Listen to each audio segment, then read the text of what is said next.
em que a filosofia teve o seu nascimento na Grécia. A verdade é que a gente não sabe se a filosofia nasceu nova, se ela nasceu velha, se ela nasceu pronta. A gente entende a filosofia como um projeto. Esse projeto tem que ser retomado várias e várias vezes. Essa aqui é a teoria do Olavo, para que a gente consiga ter uma compreensão da filosofia. E aí cada filósofo é uma espécie de engenheiro, de arquiteto que vai refazendo o projeto à sua visão e baseado no seu tempo e nos tempos passados que ele teve a oportunidade de estudar devidamente. Partindo da ideia que a gente está falando de bons filósofos, é claro. Mas eu acredito que é importante dizer, antes de mais nada, que o saber oriental, a filosofia oriental é real e existiu paralelamente com a filosofia ocidental. Embora a vocação dele seja mais poética e a nossa aqui do Ocidente seja mais epistêmica, isto é, mais tratadista, vamos colocar assim, não é justo com a filosofia oriental colocá-la como uma coisa feita muito depois ou constituída no mesmo período, mas que não seja filosofia, que seja apenas uma poesia beletrística, que é o que o pessoal faz hoje em dia nas universidades.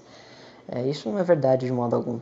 Quando a gente for falar da Matas Ismegisti, a gente vai mostrar o quanto que a filosofia hindu e a filosofia japonesa, chinesa, quanto que ela influenciou no desenvolvimento da reconstituição do pensamento pitagórico feito pelo Mário Ferreira dos Santos. Ele consegue assimilar as coisas de um jeito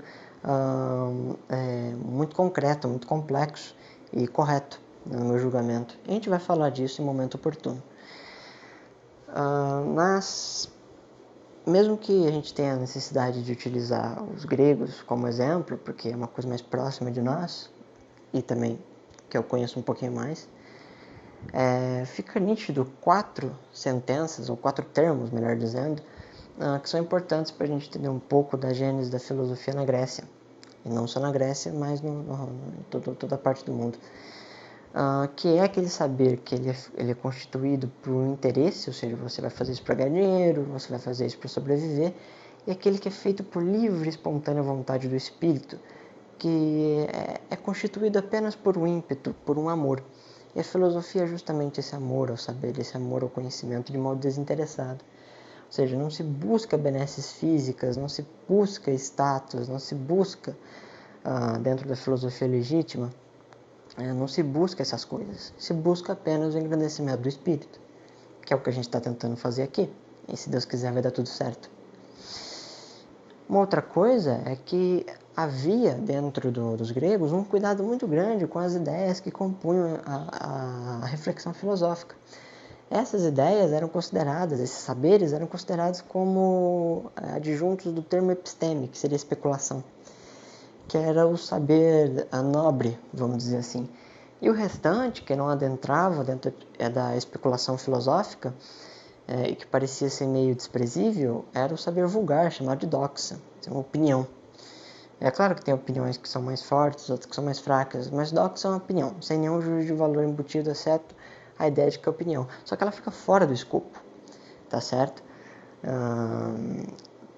Então, assim, isso fica claro, dizendo isso, fica claro para nós que a filosofia é uma coisa de extremo cuidado, ou seja, tem que se tratar o projeto filosófico com extrema responsabilidade, porque quando o filósofo está plenamente realizado e está exercitando a atividade filosófica do jeito decente, o método milenar que os grandes filósofos utilizaram, ele incorpora as conquistas da sua filosofia dentro da própria personalidade. Por exemplo, o Marx não fazia isso, entendeu?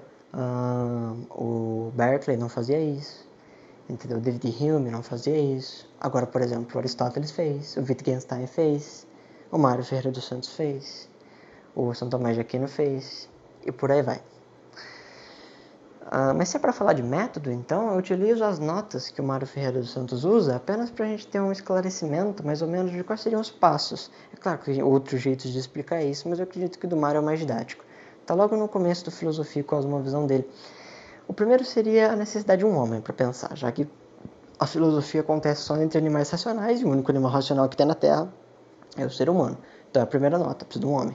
Esse homem ele precisa ter uma incitação, uma provocação, alguma coisa na externidade ou na interioridade dele o incomoda. E a terceira e ele não entende muito bem o que está acontecendo. A terceira nota, diria que é um desejo dele de saber, ou seja, ele quer saber o que está acontecendo, fora ou dentro de si. Mas a quarta é mais profunda, porque ela revela que há uma necessidade de saber. E há uma necessidade de saber porque a quinta nota ajuda a esclarecer a quarta. A quinta nota é a nota da insatisfação, ou seja, o homem fica incomodado. Talvez já tenha acontecido com ouvintes e ficar pensando numa coisa a noite inteira e essa coisa tira o nosso sono, porque a gente não consegue compreender. Não precisa ser uma questão filosófica, pode ser um comportamento de um amigo que a gente não entendeu.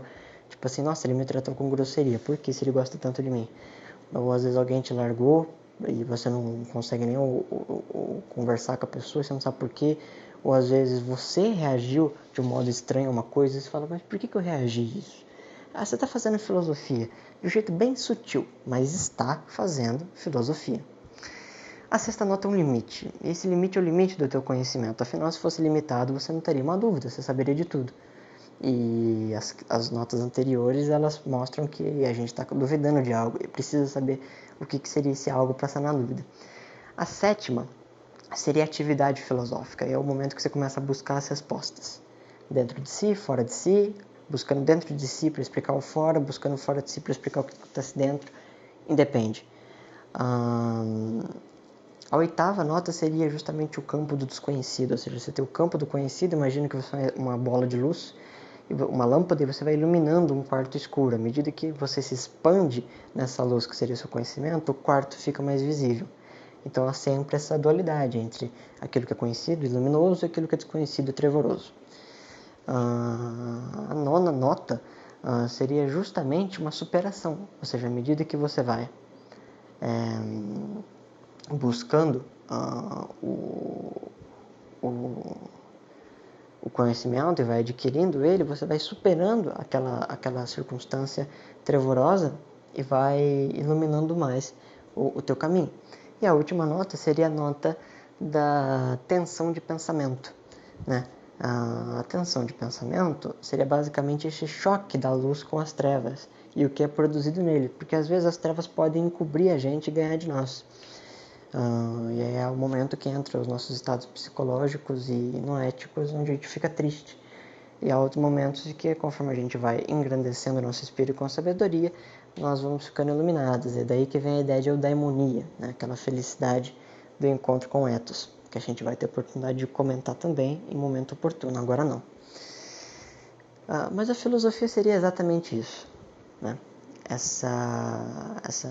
definição do Olavo é a melhor de todas. A busca da unidade da consciência na unidade do conhecimento e a busca da unidade do conhecimento na unidade da consciência. Ou seja, à medida que você se percebe como um sujeito pensante, e na medida que você vê a caoticidade do mundo, você percebe uma espécie de tensão, uma espécie de dualidade positiva, em que o mundo é muito confuso, mas tem uma coisa dentro de você que renega a extinção, que renega o caos, que renega a desordem, faz de tudo para buscar coisas que são infindáveis e coisas que são completamente alternativas.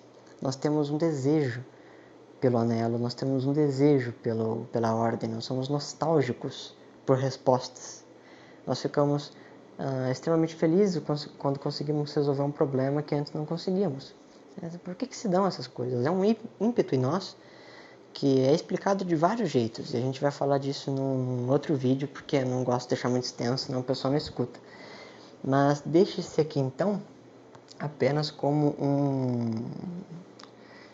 um preparatório, um insight para a gente refletir sobre a nossa reação ordenativa em meio ao caos. Nós vamos estudar a gênese, a natureza dessas coisas em várias áreas do conhecimento, desde o campo da lógica, da psicologia e da gnosologia e de tudo que tu pode, até do meio da religião e da literatura também. Mas por hora fica apenas exposto aos objetos, ou seja, um incitar filosófico seria exatamente a proposta. Tá certo? Logo mais virão mais vídeos a respeito dessa busca por uma coisa que nos supera, uma coisa que nos conecta com algo maior, e quais seriam as primeiras respostas que os gregos nos deram. Mas a gente não vai chegar a acompanhar o que veio muito depois disso não, tá certo? É mais uma especulação mesmo do começo da filosofia na Grécia. Tá certo? Muito obrigado por assistir, muito obrigado por me ouvir. E desejo-lhe um ótimo dia e uma ótima semana.